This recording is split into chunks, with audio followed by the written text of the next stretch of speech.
The Welsh NHS needs help to tackle the waiting lists. I'll ask our panel if that help should come from the private sector. Welcome to Sharp End.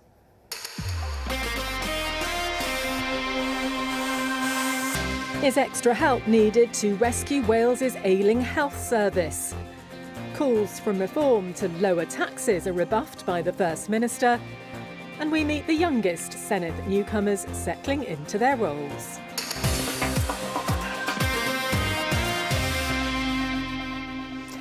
Hello, good evening to you. Sorting out the NHS is one of the biggest challenges facing the new Welsh Government, and driving down those waiting lists is high on the new Health Minister's agenda. With more than 600,000 people currently waiting for treatment, there is no time to wait.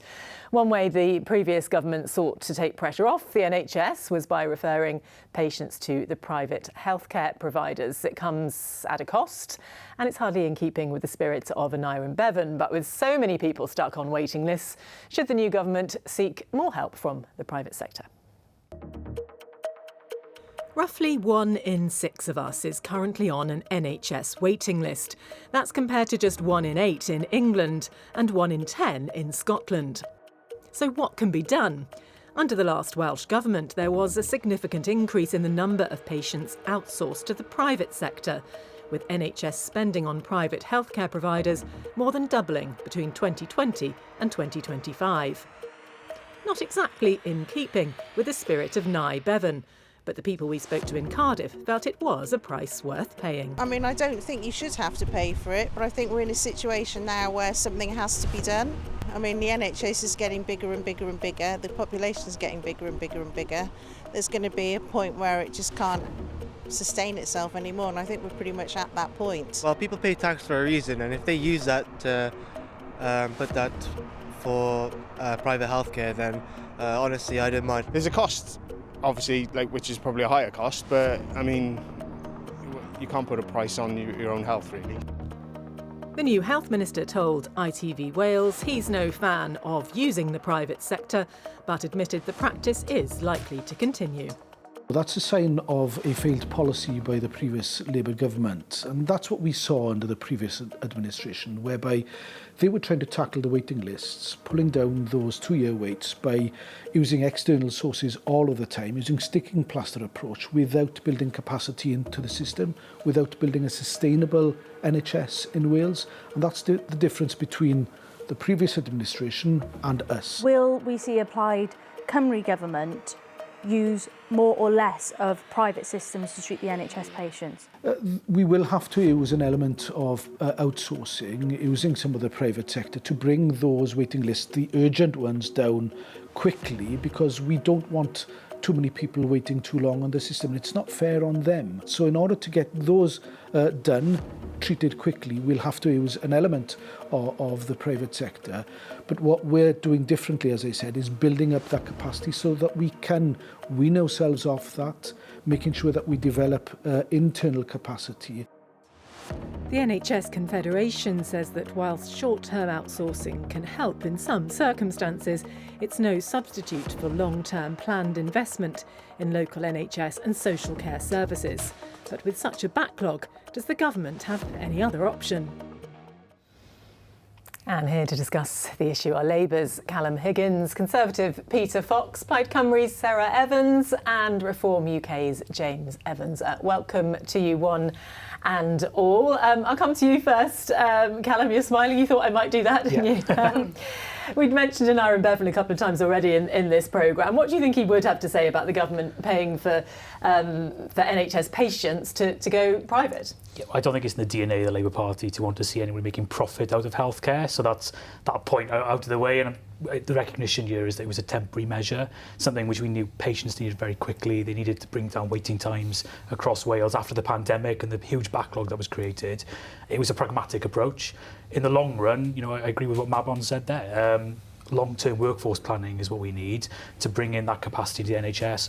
You have to invest in the workforce to be able to long-term plan against patient need and make sure that we bring down waiting times using the public sector in the main. So the fact that the new government now is still having to rely on the private sector. Does that mean that your government failed really to address those issues with that stance? No, I think it was a circumstance of the pandemic that really created that backlog. If you look before the pandemic, the NHS was the better performing NHS across the UK. Welsh Labour were running the NHS very well at that point, and it was an emergency provision that there were still waiting lists before yeah, there were that, waiting lists, of course, but if you look at the context of it, it grew hugely, exponentially within that year, within the pandemic and afterwards, trying to get that waiting list down. We know that the population in Wales is older than the rest of the UK, and that means with that comes health issues, increased cancer rates and other issues. Can you just put it down to those things, though, because they grew far more in Wales, didn't they, over that time than they did in other parts of the UK to get us to the point where we are now? Well, I think I've explained that we have an older population, so the challenge there is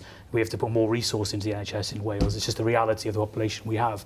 But yeah, long-term planning, being sensible about the approach in prevention as well, making sure people are well longer in their lives means that that's how you meet that capacity. There's got to be a much longer term view, is what you would say. Peter, you've heard Callum there saying waiting lists were going down. So does that mean the approach of going to the private sector and outsourcing was actually working? Well, look, we're clearly in a health emergency. The Welsh Conservatives have said all along we should declare a health emergency so we can funnel all the resources we need to tackle this problem. Clearly, there isn't enough capacity in the system at the moment, and there's nothing wrong, I don't think, with using that capacity, long as that cost doesn't fall to the individual. It should be free at the point of care and of use, and that means that the cost should fall to the NHS in the short term. In the longer term, we've got to build the resilience in the NHS so that it can stand alone and act properly. We've got to remember that there is a premium in Wales of funding. We've talked about it lots of times, £1.20 per every pound spent in England, yet they've only been spending about £1.5 to £1.13. So they've starved money, Labour government has starved money out of the health service, and what we've got is a lack of resilience as a result. What I'm hearing from a lot of you is this is okay in the short term, but how much further could this go on? Recent figures suggest £135 million was spent in a single year outsourcing patients to private healthcare providers. Surely that can be better spent, can't it? We're talking short term, but it's creeping, isn't it? So could this money not be better spent on a better plan? There's a whole raft of things that are going to have to be happening at the same time as we create capacity. That's analysing where there are efficiencies to be made, where the service should be working in a different way. There is so much needs to happen at the same time, and the reality is we can't keep doing the same old thing, just throwing money at the situation. We don't know how much money is being wasted in the current funding regime. We keep putting money in, but how do we know we're getting value for every pound we're spending? And that's one of the things we've got to get to grips with. Are we getting value, James? Well, that's up to the contractual arrangements that each health board has with private providers. My position has always been clear that there is a cost for doing every operation in the NHS, whether that's for a hip operation, knee, back, cataracts. And I don't think we should be paying over what the NHS can deliver that for.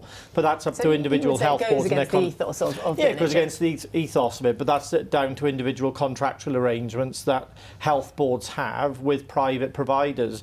When I'm sure all of us have got constituents, you go and speak to them.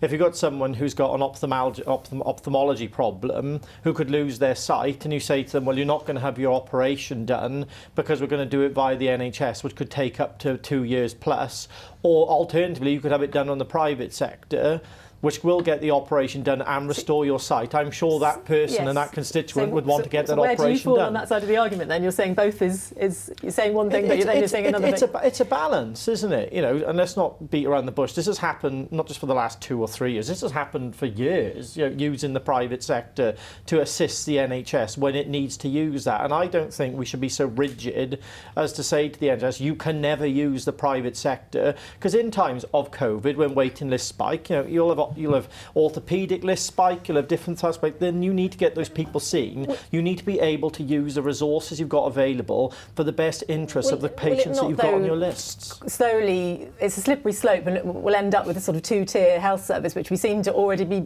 getting to some degree. Well, I don't see it as a two-tier health service, because the people who we represent want their operation done or they want their life changed. And if the private sector can help deliver that at no more cost than what it would cost the NHS to do that, then I don't see there being a problem. But that's how individual health boards have their governance structures in place to make sure they're not paying over and above the odds to get these operations done. But the last Welsh Government got waiting lists down. They did that by utilising the private sector, mainly doing cataract operations. It's the low-hanging fruit, which doesn't cost a huge amount of money to do, but it does get waiting lists down. But we'll have to wait and see what the current Welsh Government's policy position on this. But if they want to continue reducing waiting lists, there's only one way to do it. Very nicely into speaking to Sarah sitting patiently next to you there. Last but not least, coming to you at the end, but I wanted to sort of summarise what everyone else thought before we heard from you in government now as Plaid Cymru. Are you happy to hear that your health minister says he will continue to outsource to the private sector? I think he's been clear, hasn't he, that this is a sticking plaster approach that has been adopted by the Labour government, which has failed Wales over 27 years, and particularly in delivering NHS care. But the waiting lists were coming down, so that's why he's continuing with that theory. Absolutely, they were coming down, and about time too, let's be quite honest about it. I mean, Callum mentioned COVID, but we know that they were around, as you said, Andrea, way before COVID as well.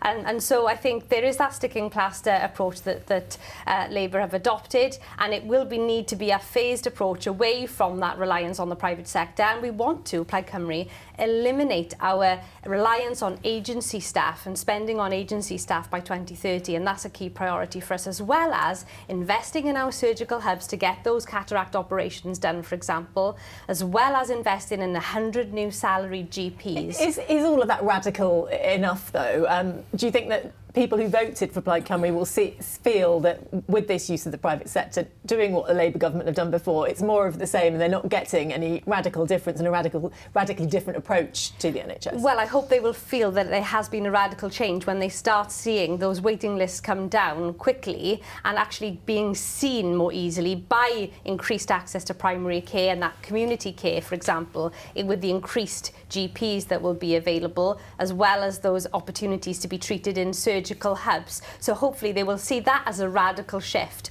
and being seen more quickly is what people want ultimately at the end of the day, to be treated well. James? Surgical hubs are great. We know they can actually help reduce waiting lists, but they're not the silver bullet, because you can only do operations if you've got the anaesthetists, if you've got the surgeons, if you've got the beds to put people in. It's very good saying we got these surgical hubs coming, but without the staff to man them, we're not going to see. That happened in Iron Bevan. They opened a rapid diagnostic centre. Couldn't have it was in Iron Bevan. Opened a rapid diagnostic centre. Didn't have the staff to staff it. It's now How is that going to be addressed under Plaid Cymru government? How is that going to be addressed? These things are great, but we need to have the wider picture of how you're going to bring it down. These headlines sound fantastic, but without the physical people to deliver those operations, I'm getting nods from Callum, but Labour failed to do that as well, didn't they? To have those jobs in the right places. It takes years to train these staff. I think that's something that people are recognising. It's very easy to say you're going to find 100 GPs, salary GPs, and give them jobs Didn't straight away. Labour have enough time to do that? I think over the years we've increased the amount of people who are being trained in Wales, and we have a bursary to keep them in Wales. We pay for the training that went in England. That was a decision that we made, a policy decision to attract people to work in Wales. We wanted to go quicker and do more, but there needs to be a recognition that there's no quick fix here, and I think Plaid Cymru are possibly setting themselves up a bit, that the public are going to find it very frustrating when it doesn't happen immediately. I'd like to pick up on that quick fix and also your comment around the silver bullet. I think Mabel's been absolutely clear. There are many facets to the NHS problem, and there is no silver bullet. It's a package of measures across many elements of the service that we need to operationalise. We have a plan for that, and we are focused on delivering that plan. But I think people heard, I'll come to you in a second, Peter, heard you sort of throwing stones at other parties, particularly Reform, in the run-up to the election, accusing them of wanting to privatise the NHS. Well, their leader said that they did want to. Farage is on the record as saying that they want to privatise the NHS. To be outsourcing to the private sector. But again, that's a very much temporary measure, which we want to phase out over time. And by 2030, as I mentioned, eliminate that reliance on agency staff, which we're spending far too much on. And meanwhile, some of our students are not able to access jobs. And that's the actual point I was going to pick up. We need a robust workforce plan. It doesn't matter Party was in government, I thought we need to address that shortfall in staff, as James picked up. It's morally wrong that we've got student nurses who have qualified and haven't got a job to go to. They've been told to find another career. We've got through our review of GPs. It's not a shortage of GPs, it's a shortage of jobs for GPs. And how can that fit when we're saying we need all this staff, yet we haven't aligned the jobs with the people? And you know what? That's a brilliant place to stop as we go to hear from Mabon, because we're going to discuss exactly that point afterwards. So you've led me straight into it. Peter, thank you very much for that. Perfect. Yes, using the private sector is a short-term fix, but what about that bigger picture? The Health Minister spent the past week outlining his plans for our NHS. Having come into government, it's interesting to see that the critique that I and we had of the previous administration and their failings and the things that went wrong was actually correct. That we found that, yeah, they didn't invest the money properly, efficiently, for instance, in bringing down the waiting lists. So I'm content and I'm confident that the plans that we've got are the correct ones and that we will be able to see improved outcomes for the people of Wales. So I think that gives us an idea of some of the promises that are being laid out by Plaid Cymru. James, you've talked a lot about, I think the quote was, Wales has had enough of slogans, it's time to deliver. Is this, Mabon was saying, is that not delivery? Is that not what you want? Well, we'll have to wait and see. You know, the devil is always in the detail. You know, I and another person on this panel sat in Health Committee with Mabon when he made some very big commitments and stuck by the commitments made to GPs to make sure we're moving more money into primary care. A lot of recommendations, some other reports from the Health Committee which they backed, which come with big price tags, big changes. The last government, which Mabon sat on, I sat on a number of hustings with Mabon. You know, I'll be honest, you know, I want the health system in Wales to be firing all cylinders. I want it to work. I want to hope that Mabon can turn the system around, that we can making sure that people get their operations done, making sure people can see a GP. But I'll be honest, I'm not quite sure whether Plaid Cymru have the answer to some of those problems, because I just see there's going to be more sticking plasters rather than dealing with some of the bigger fundamental issues around structural reform and how we make sure there's no undue duplication across the system, making sure we're taking out the bureaucracy in the system to free up more resources. I'm not quite sure whether Plaid Cymru are there. I'm going to do that in government. I think what's clear, Andrea, is that we've got a clear plan, and you may think that actually that plan doesn't stand up to scrutiny, but I think we've already operationalising that plan. We put in that plan into practice. We've already, the Health and Care Ministers announced a summit on that workforce planning that Peter and I have raised this evening in terms of ensuring that our people who are training in these fields are able to get jobs after they qualify, but also it's that whole package of measures that we want to put in place to ensure that we bring our NHS up to the standard that we need it to be. Peter? I feel for Mabon. This is one heck of a job. A poison chalice, some might say. So you've got to be radical. That portfolio always is, isn't it, to some degree? You can't keep doing the same old. You've got to be radical. And you're going to have to really, Mabon's going to have to 10 new surgical and diagnostic hubs, more GPs, these things are radical enough. And we've all been saying that. Let's see how that transitions into reality. So you don't think it's realistic? And you were nodding along to James talking about committees you've sat on in the past. Yeah, I chaired the same committee. So we've got massive issues. Gynecological cancer, ophthalmology, GP services in really struggling against primary, against secondary care. The need for investment into prevention. The need to double funding your existing pressures whilst you fund prevention.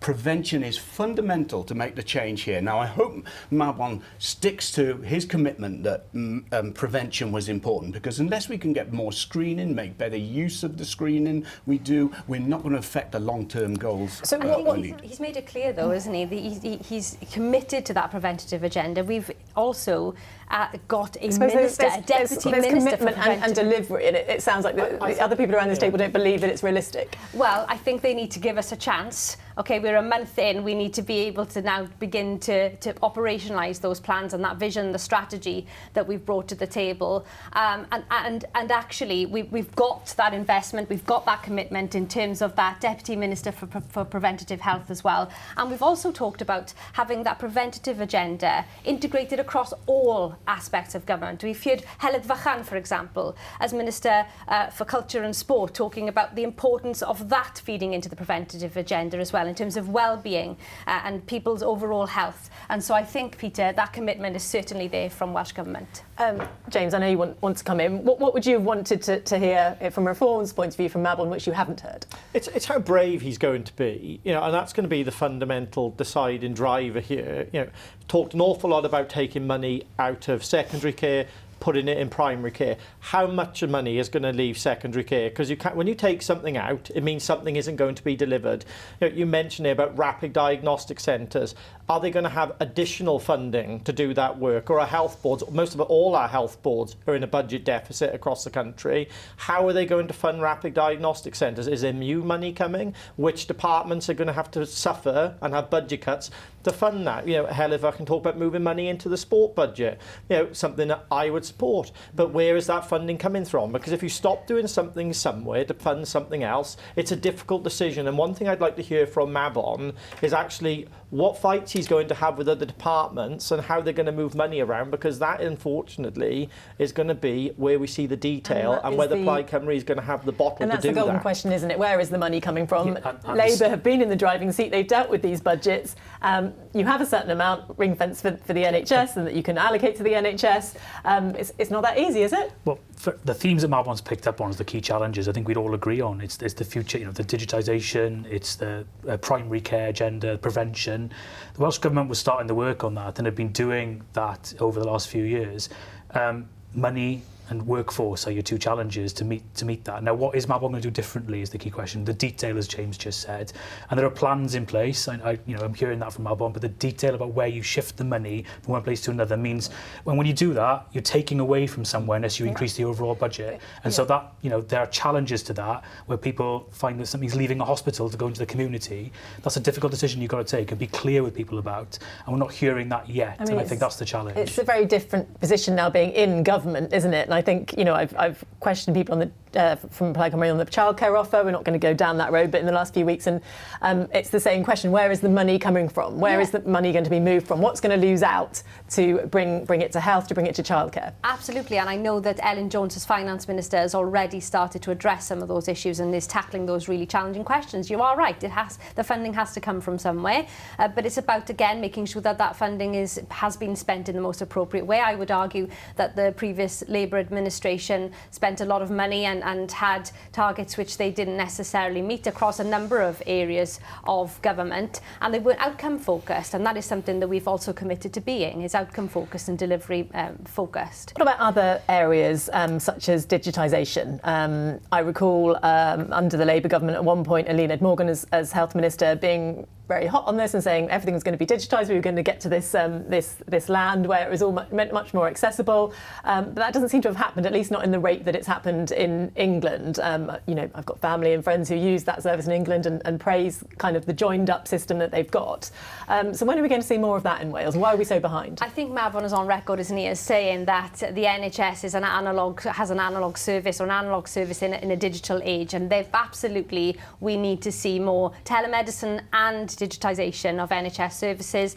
So where's the money for that? Because a digital system, the technology change that would take would be huge. But that, in the long run, is where you would see those efficiencies then. So making sure that we make those gains and invest in those services in order to then see those efficiencies where we're not necessarily leading with paper-based services into the future. But this is where the devil is in the detail. I hark back to my committee days in the in the 6th Senedd. We've heard from Digital Health and Care Wales that their budget is tiny. I said, if ministers want to invest in this, they have to say we're not going to invest in something else. And is that we're not going to put money into operations, we're not going to put money into primary care. And this is where these are the very difficult decisions that Mabon now has to face. He made huge promises to people. The other option that we saw during COVID was working across the UK on these kind of projects. We saw that actually pooling resources amongst the 4 nations meant that we made great progress in things like guidelines during COVID and the app. Now, we could do that similarly now, and we need to not be ideological about it. If something works in a different country, go and borrow it if it suits the Welsh population. population. Yeah. And we know that we can learn from Europe as well in that. There's certain parts of Europe which have far better cancer survival rates than us here in Wales. So again, let's learn from other countries where they're doing it really well. And also, I think we need to see more collaborative work in between our own health boards in Wales. So we know that there is existing practice where that does work well, but we need to see that across the board, and that will also bring about efficiencies. Slimming down health boards, are there too many? That's again, you referenced, Peter, that Mabon has got a big job. It is absolutely a big job. Some would argue one of the biggest portfolios in government, and that is a question for him to determine now over the course of this government term. And again, I mentioned already, using Ellen Jones in her capacity as Finance Minister to inform those decisions in terms of where the funding could come from. Peter. The trouble is, big isn't always beautiful. You know, you can have a very efficient small units. You can have like a Betsy Cadwallader, big health board. We'd look at the trouble that's in. You know, so it's not always the panacea just to move the deck chairs around to look like you're, you know, making the changes. So there's just it is a huge, a real huge challenge he's got, and yeah. So it's about holding them to account, though, isn't it? So there's a need in Wales. We have independent health boards away from political interference, but also there's a balance of holding them to account. And that's the trouble I've found since I've been a Senedd member, the lack of outcomes or monitoring performance management of services. As a council leader, the governance. Yeah, as a council leader, you'd scrutinise hard, Helen, you'd know, scrutinise hard what your services were delivering. You'd measure the outcomes. We never measure the outcomes properly to check the systems are working well. Yeah, and I did Last that word also to you, Sarah, then. As a councillor as well. I was really enjoyed that scrutiny element of my work as a councillor. But I think, again, we've got this covered because we've got Dr David Tristan-Davies, who is now going to be building that dashboard to ensure that we've got that oversight of delivery and we are outcome focused, as I mentioned. Well, so we'll be replaying this to you in a few months' time. Can we come as well? Yeah, we come back. Yeah, we'll be replaying it and we'll be seeing whether it lived up to the devil that's in the detail. For now, thank you. After the break, the First Minister faces calls from the opposition to cut taxes. We'll see you in a bit.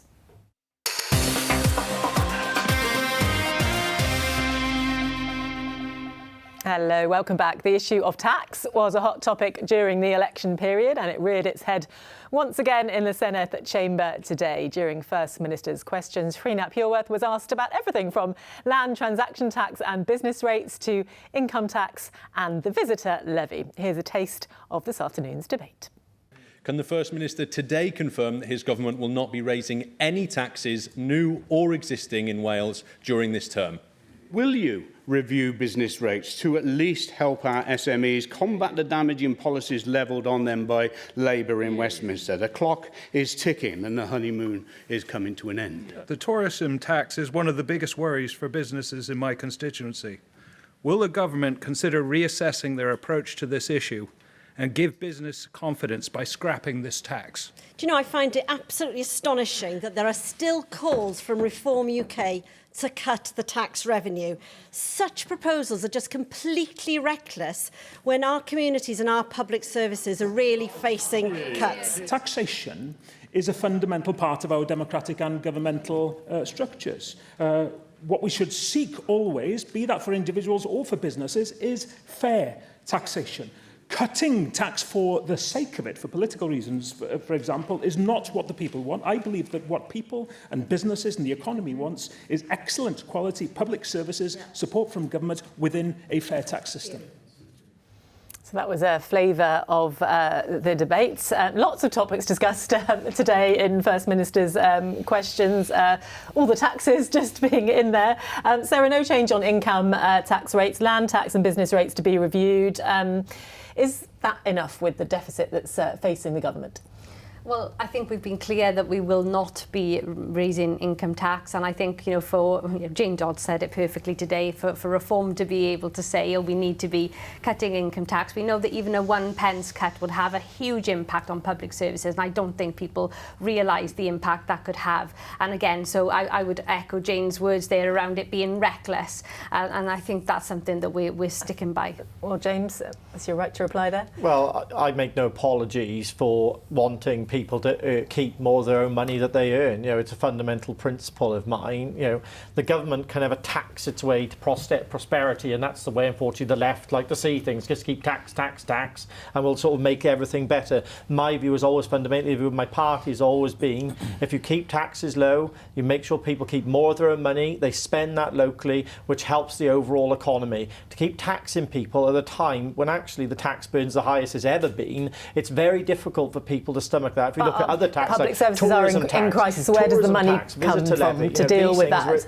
But you've got to look at business rates, for example. It's a very regressive form of tax. You know, businesses that are contributing to grow our economy are taxed heavily, whether that's corporation tax, business tax here in Wales. No, this is regressive. We want to see an economy that's booming, and you don't create a booming economy by taxing it to death. But you also don't decimate our public services, which is what you were proposing would actually happen. Well, if you had good, strong businesses that are paying into the exchequer, you have a thriving economy. We've does made that it answer clear the urgent question now, though, the deficit that we've got to handle? I'm a big believer, you cut tax, you grow that base as well. You do grow it because the economy is stronger. Okay. More people contributing, more people into jobs. Look at the UK Labour government with their jobs tax on national insurance, corporation tax. More people becoming unemployed now because of those taxes, which puts more pressure actually on the benefit system. I'm going to bring Callum in here because it's a regressive under form of the socialist way of taxing I find it quite people. ironic from the right wing of politics that we often get told about budgeting properly and making sure there's no deficit in the UK budget, and then they want to cut taxes and not be able to fund the public services which people, I think, vote on. I heard, in the last election, the NHS being a big issue, and we talked about it here today. Well, you've got to fund that somehow. But they also vote on taxes as well, don't they? Yeah, of course, yeah, and there's a balance. And if you show people what you're spending the money on and do it well, I think people are quite willing to contribute to their public services. No doubt, for instance, business rates to be reviewed. That was something that was a topic under the Labour government. Do you think that's a fair way to go to review business rates? You can always look people to be in more, business who were voting would have been looking for that to be cut. I think you can always be more progressive in the way you tax. So we were trying to make, with business rates, for example, in Wales, make sure the smaller businesses got the most help and the most relief. You can always do better. You can always review it and look to improve that. But that's always a principle we worked from: is you need tax to pay for public services. Let's try and tax progressively. Would all parties agree on that? Peter, would you agree on the business rates question?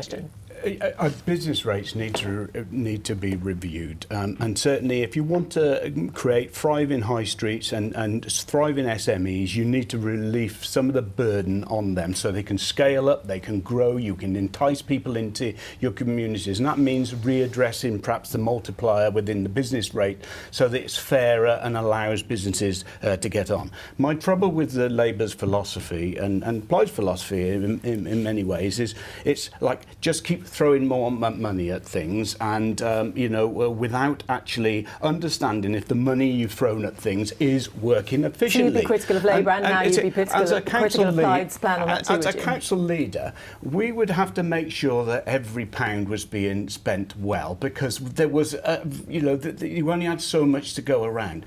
Yet we hear Jane Dodds saying that, let's put another penny up so that we can guarantee to fund social care. Well, how do they know that all the pennies they've already been spending you couldn't have been spent in a better way? So it's the accountability you go back to. Accountability. And sometimes, you need to unlock the shackles around our economy, and you only do that by allowing businesses to breathe and grow and to create job opportunities, create aspiration, and through creating that aspiration, people will thrive. So you and would start say making things there's better. shackles and there's too much pressure on our businesses. What would you say to that, Sarah? Well, we've committed that we will reform business rates, and as Peter has mentioned, really we want to revitalise our high streets, and Sian Gwenllian mentioned today around that task force that we've established around, again, revitalising our high streets and ensuring that we are empowering those small businesses to thrive, and also then ensuring that we are holding the larger retailers to account. And so reforming that the business rate model is really important. And something so when you touch on that, what's the balance there with those smaller traders and looking at the bigger business? How are you going to make sure that's fair? Well, will need to make sure that it's fair, but actually what we're seeing at the moment is the balance isn't right, and that we need to address that and make sure that we are getting that investment back into our high streets to make sure that they're thriving again. Several high streets were mentioned in First Minister's questions today, and again, so there is an acknowledgement that we do need to be investing in our small and medium-sized businesses to bring that energy back to our high streets. Okay, I think we've been through most of the taxes there. I know you also raised land transaction tax. We'll get onto that in another programme, Peter. But something else discussed today was the delays to the Port Talbot electric arc furnace. Serious delays. I think it's been estimated now about a year, but they're hoping to bring those down. It's your constituency, Sarah, so how concerned are you by this? So Port Talbot has been let down time and time again when it comes to steel. I think that's absolutely clear. The community there feels really let down. That came up time and time again during the election campaign. And the UK government has ignored Plaid Cymru's calls to nationalise steel in Port Talbot, but actually then went ahead and did it in Scunthorpe anyway. So again, they feel like really they've been properly shortchanged. And so they want to see that investment. And I guess what we need to make sure now is that investment that is in that steel strategy from UK government, how much of that money is going to be coming to Port Talbot to really invest in Port Talbot how do steel? Plaid intend to tackle that in terms of putting pressure on the UK government? What more can Plaid do in that respect? Because I think the feeling was, from what the First Minister said, that the powers lie with the UK, but surely the line shouldn't be drawn there. Well, I know the Minister's met with Tata this week. I had a discussion with the Minister this morning, and there's really constructive discussions happening there around the urgency around the electric arc furnace and ensuring that that is up and running as soon as possible. And we know that Tata are liaising with, for example, the National Grid in order to ensure that that can happen as soon as possible. We know that steel is absolutely pivotal, and Tata and Port Talbot is absolutely pivotal to us in terms of our economy, growth and development. And so we will be putting pressure on via the Minister, but also via our team in Westminster. Callum, quite a bit of criticism there from Sarah of the UK government and how they've dealt with this issue. What would be your response? So I don't live too far away myself, and I've got friends who work in Port Talbot. The UK government have put 500 million in to make sure that the private investor stays there. And that's the difference between Port Talbot and Scunthorpe. Scunthorpe, the private investors pull out completely, as it had to be nationalised. In this case, a private investor still wants to be there, and we're supporting that through £500 million of investment and the transition fund for the community, 100 million. Isn't it? Yeah. So there's significant investment there from the UK government. And right now, the UK government's making sure that they're working with Tata, National Grid, to get this issue solved as quickly as possible, because we want to ensure this Port Talbot remains a steel-making town. I mean, trust is going to be fairly low in the Port Talbot community hearing about this delay, and it does sound, mildly ridiculous to say that an electric arc furnace is now having a problem with its electricity, doesn't it? Yeah, well, these are the grid issues of the future, aren't they? We need governments, and this Welsh government... This is a huge project, and surely something like this, the due diligence should have been done far before this point to make sure that that problem wasn't there. Well, we know that we need the grid is the issue of the future and of now, as obvious with this project, that we need to invest in. It couldn't have been foreseen and dealt with? Well, we've been in government for a very short period in the UK government. So now you're going to blame the previous government. They haven't acted in that time. But we need clarity. Acted quickly. We do need clarity of two governments. We need clarity of two governments, and particularly the Welsh government, about their position on the grid and investing in grid infrastructure, because this is going to be the issue of the future.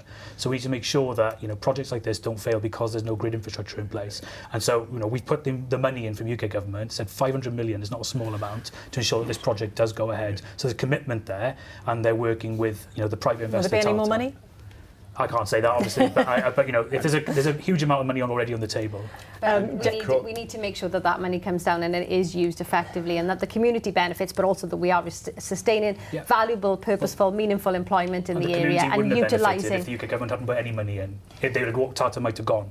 So the UK government have safeguarded Tata in Port Talbot. So it was the right move for the Tory government to pledge that 500 million? Well, yeah, I'm not going to criticise that. But they still prioritise Scunthorpe over Port Talbot, no matter how you dress it up. I think that is fact. And that's what people were saying in the doorsteps in the election campaign. The private sector pulled out of Scunthorpe completely.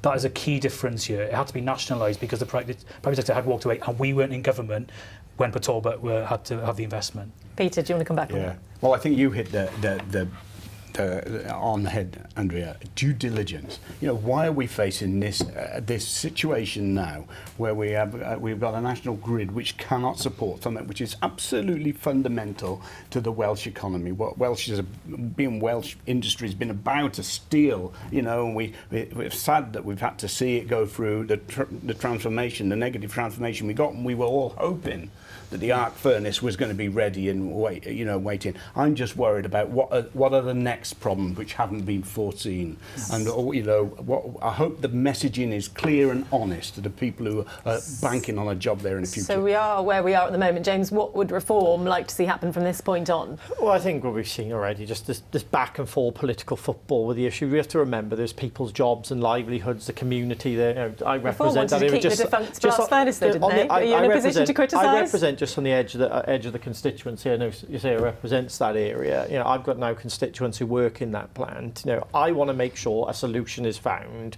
You know, I don't want to go around the politics of it because there's jobs and livelihoods at stake for the people who live there. The two governments need to put their heads together and actually work out how we can bring this investment forward, how we can start moving forward, rather than using it as a political football, because we always have to remember when we have these debates, there are people's jobs and livelihoods are at the end of this who watch these programmes and think, well, blaming each other is great. But actually, we need a solution to the problem. It's either Labour or Conservatives or Plaid's problem or blaming Reform, that's fine. But actually, people want a solution, and I would work with anybody locally or any government to bring a solution that brings that investment into that area to secure jobs and the opportunities for people in that community. That's the investment in that area. We go back to the wider problem. The National Grid's been criticised by the unions for putting profits before people. You know, is that something that Labour is going to look to tackle in terms of the National Grid? The criticism for being very clear about the need for investment in the National Grid and the controversies around that mean, you know, for pylons and the investment, you know, on the NIMBYism we faced against it in some places. We've had to be very clear with people, this is what the future looks like. If you want to secure these jobs, you have to invest in the National Grid, and that means difficult decisions. I want to see the community benefit from those projects, absolutely. But it does mean, as James said, you can take the politics out of it. If you need grid infrastructure, you have to invest in it. That means money on the table from the government. What I think it sounds like is that there's going to have to be some cross-party working on this topic, as with many other things. Thank you very much for your contributions this evening. And that's it from our panel. Thank you very much for joining me tonight. After the break, we'll be hearing from the Sened's youngest MSs. Don't go away.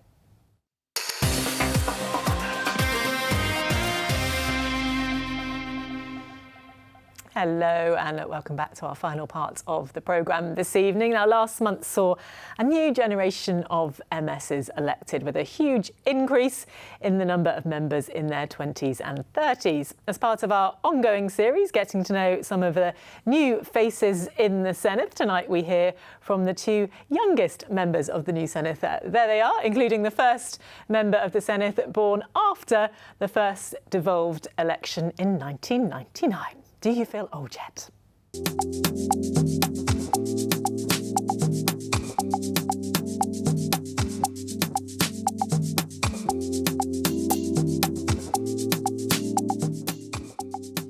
My name's Neve Salkeld and I'm one of the Plaid Cymru members of Senedd for Blaenau Gwent Caerphilly Rymney.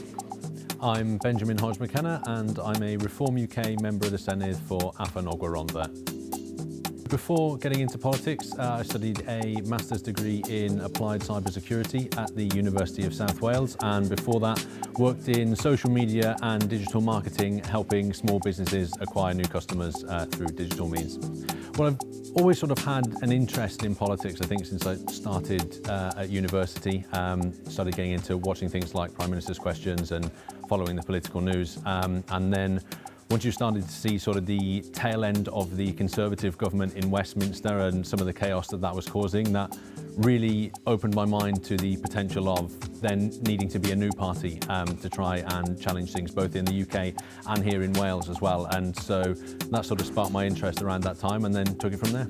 Obviously born in South East Wales, I went to Ysgol Gyfun Gwynllw to the Welsh school, which is one of the only Welsh schools in the entirety of Gwent. My mum and dad couldn't speak Welsh, Welsh, but they wanted me and my brother and sister to be able to have the opportunity and the chance to be able to learn and speak Welsh, because they thought it would help me. So I went to Gwynllyu, and then I went to Aberystwyth University to study international politics, which I feel like a lot of politicians tend to have gone to Aberystwyth to study Interpol. And yeah, then I went on to, I did some time working in school as a substitute teacher. Then I got my dream job then, before this one, which was to work for the Plaid Cymru Senedd group as a researcher, which is something I'd always wanted to do since I was quite young, especially after doing work experience in the late Steffan Lewis's office. I'd definitely come around to the view with Labour being in charge in Wales for so long and then the Conservatives in Westminster that neither party had really satisfied the sort of things that I would be looking for in terms of delivering for the country. So I became aware of a need for a bit of a fresh approach to things. And at the time when I was looking at the Reform UK manifesto, it's what seemed to resonate with me the most. It was the only party at the time that was challenging some of the net zero policies, which I think have been a bit of a disaster for the economy, and generally just presenting a credible case to try and get Britain back to a pro-growth country, to not only support our public services but get the economy going and try to provide a better deal for young people who I think have it really difficult at the moment, particularly when you look at employment for whether it's graduates or non-graduates. I was continuously seeing these high levels of child poverty across Blaenau Gwent, Caerphilly, Rymney, across Wales. And I kept thinking to myself, you know, I'm not just going to sit back and complain about child poverty getting worse. I need to actively do something. And I thought being a member of Senedd was one of the most effective ways of being able to make that real meaningful change and hopefully eradicate child poverty across Wales. If we can really get the economy to the point where businesses are growing, whether it's international businesses investing, our small and medium businesses scaling up and being a success story in Wales. I think if we can change that narrative around things like Wales only having one FTSE 100 company, if we can get that number up and we can get the business environment in Wales thriving and prospering, that will generate good employment for people, particularly in areas like mine in Port Talbot, which have seen a lot of job losses due to the closures in the blast furnaces. So if we can try and reverse that trend and head towards more growth and more employment for people in Wales, I think it will benefit not just all of the people and the businesses, but also our public services. In Blaenau Gwent, Caerphilly, Rymney, we know that child poverty rates are so deep. In Blaenau Gwent specifically, we've got the highest child poverty rates in the whole of Wales. And you know, that statistic really keeps me up at night. It's completely unacceptable for so many children to be suffering and to be in that deep levels of poverty. So I think for me, that is the main thing really that's going to be driving me forward, is how can I ensure that in my role and in whatever way possible that we can truly tackle child poverty. And I'm really confident in this Plaid Cymru government being able to achieve that.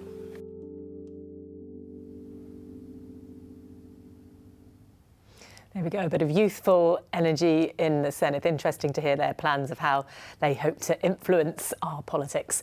We'll hear from another two new MSs on next week's programme to get to know them a little bit better. But for tonight, that is just about it. You can catch up with all the latest from Welsh politics. It's all on our website, itv.com/Wales. We'll see you next Tuesday to discuss more. Bye-bye.